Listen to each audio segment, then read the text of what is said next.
guilty. You're guilty. Not that you're thrown out, but you're the least. In fact, you need to be perfect on every little thing in the law. Verse 20. For I tell you, unless your righteousness exceeds that of the scribes and the Pharisees, you will never enter the kingdom of heaven. This is tough. You're going to get thrown out, is what it's saying, unless you are better behaved than those who are best behaved and most respected. You have no shot of entering the kingdom of heaven unless you're better than the best. Take the most honest, moral, upright person you've ever met, you got to be better than them. It's hard. Many try. Many try to be perfectionists. All you do is frustrate yourself. So what's this after? We do try to obey some of these laws, don't we, in the Scriptures? Murder, honesty, stealing. What are the rest of the law? You know how long the law is? It goes on for like several books of the Bible. It's really tough reading. Actually, listen to this out of Leviticus. And the Lord said to Moses and Aaron, when you enter the land of Canaan, which I am giving you as a possession, and I put a spreading mildew in a house in that land, the owner of that house must go and tell the priest, I have seen something that looks like mildew in my house. The priest is to order the house to be emptied before he goes in to examine the mildew, so that nothing in the house will be pronounced unclean. After this, the priest will go on and inspect the house, and that goes on from there. That's part of the law. You have mildew in the house? Did you do that? Listen to this. This is on Numbers. 6 of the towns you give the Levites will be the cities of refuge, to which a person who has killed someone may flee. In addition to them, give them 42 other towns. It goes on to describe then these 6 towns where you could flee and you could find some justice. But 6 towns in particular. Figured out which town you'd flee to if you did something wrong? Listen to this out of Exodus. If a man steals an ox or a sheep and slaughters it or sells it, he must pay back 5 head of cattle for the ox and 4 for the sheep, and 4 sheep for the sheep. A thief must certainly make restitution, but if he has nothing, he must be sold to pay for his theft. If the stolen animal is found alive in his possession, whether ox or donkey or sheep, he must pay back double.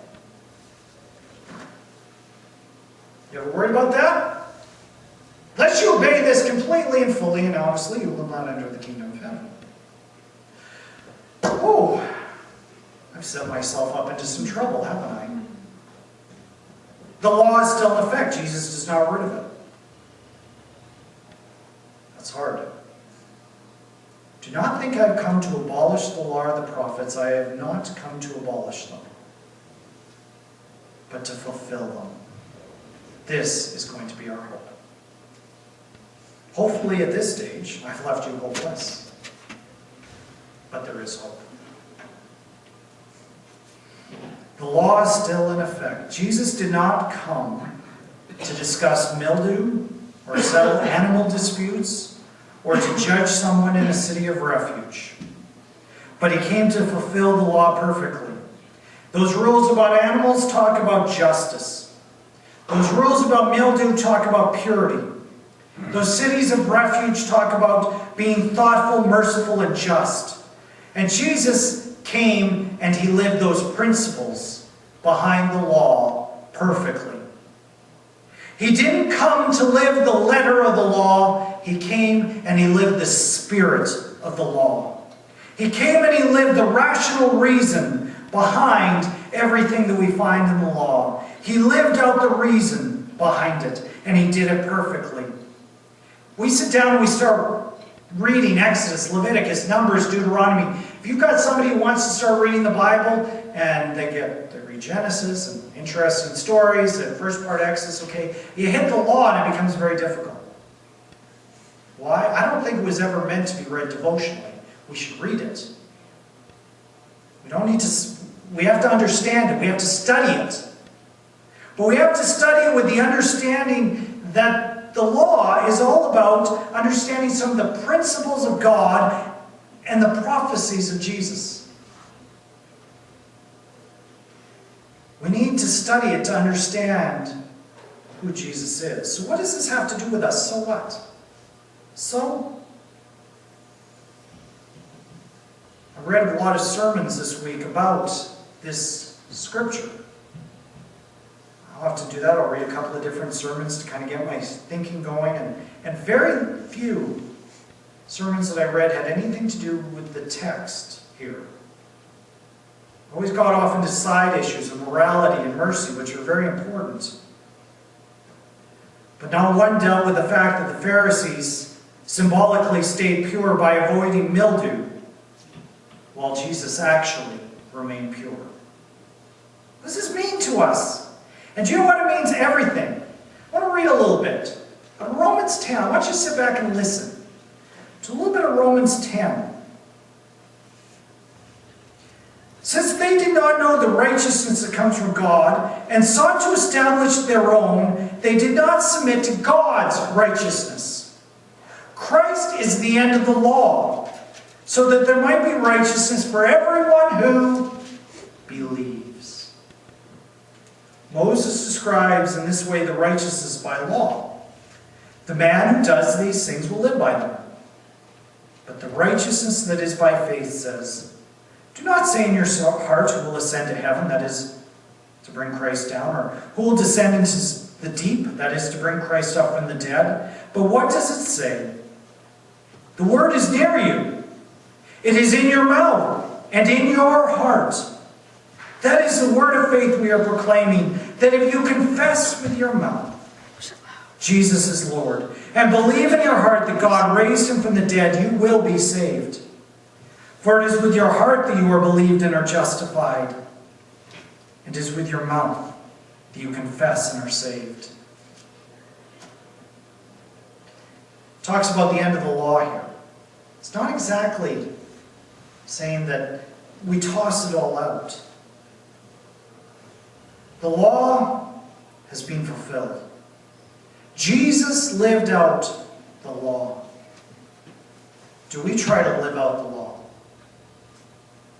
You do your best, but you're going to fail eventually. You're going to do something wrong. You're going to eventually make a mistake. And some people beat themselves up over it. Others don't think it really matters. Do I have to be right? But it certainly matters to God, and everyone fails. And the Bible's lesson is, you're a sinner. Get over it. We all are. Jesus is the only one who lived the law perfectly. He's the only one who did it out of right motives. He's the only one who did it in purity. And if we confess with our mouths that Jesus is Lord, if we believe indeed that Jesus died to take on the punishment, if I live in Jesus, then he's already done it for me. He's already lived perfectly for me. I am forgiven for not being what I was created to be. We have no fear, only love. Morality indeed matters. James 2 verse 24 says, you see that a person is justified by what he does and not by faith alone. You see, our faith leads us into Jesus himself. And it changes what I do.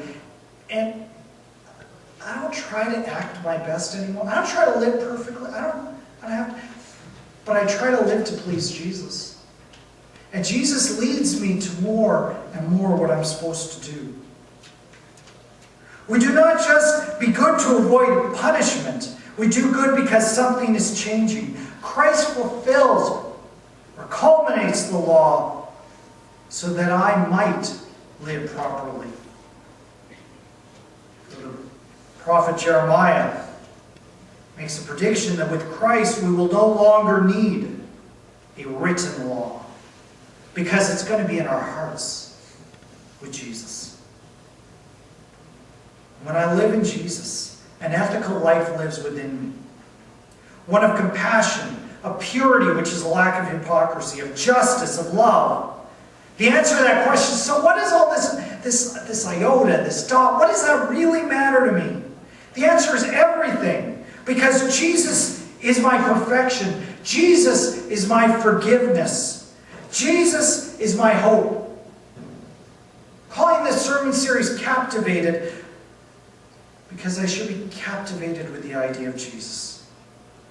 Because of who Jesus is. Because of what Jesus has done. Jesus is everything to me.